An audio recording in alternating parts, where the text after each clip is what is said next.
Mind ਹਬ ਦੇ ਉੱਤੇ ਮੈਂ ਤੁਹਾਨੂੰ ਸਾਰਿਆਂ ਨੂੰ ਵੈਲਕਮ ਕਰਦਾ ਹਾਂ। ਮੈਂ ਤੁਹਾਡਾ ਆਪਣਾ ਤਲਹਾ ਸਿਆਲ।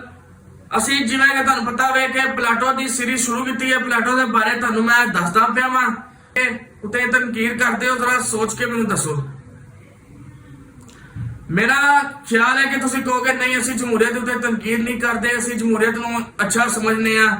ਲੇਕਿਨ ਨਾਜ਼ਰੀਨ, ਅੱਜ ਤੋਂ ਹਜ਼ਾਰਾਂ ਸਾਲ ਪਹਿਲਾਂ ਪਲਾਟੋ ਜਿਹੜਾ ਵੇ ਉਹ ਜਮਹੂਰੀਅਤ ਉੱਤੇ ਤਨਕੀਰ ਕਰਦਾ ਸੀ।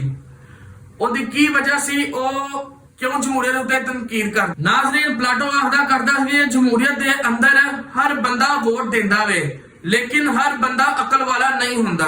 ਉਹ ਆਖਦਾ ਕਰਦਾ ਸੀ ਕਿ ਜੇ ਬਗੈਰ ਸੋਚੇ ਸਮਝੇ ਫੈਸਲੇ ਹੋਣ ਤੇ ਉਹ ਫੈਸਲੇ ਤਬਾਹੀ ਦੀ ਤਰਫ ਜਾਂਦੇ ਨੇ।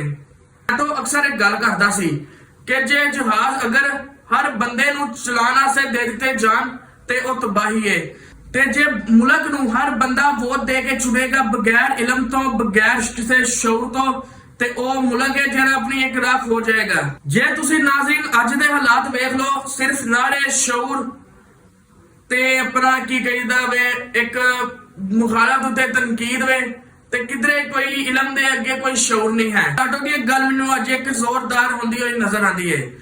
ਪਲਾਟੋ ਆਖਦਾ ਕਰਦਾ ਸੀ ਕਿ ਜਮਹੂਰੀਅਤ ਉਦੋਂ ਹੀ ਚਮਕਦੀ ਹੈ ਜਦੋਂ ਹਰ ਬੰਦਾ ਸ਼ਊਰ ਦੇ ਨਾਲ ਵੋਟ ਦੇ, ਨਾ ਕਿ ਜਜ਼ਬਾਤਾਂ ਦੇ ਨਾਲ।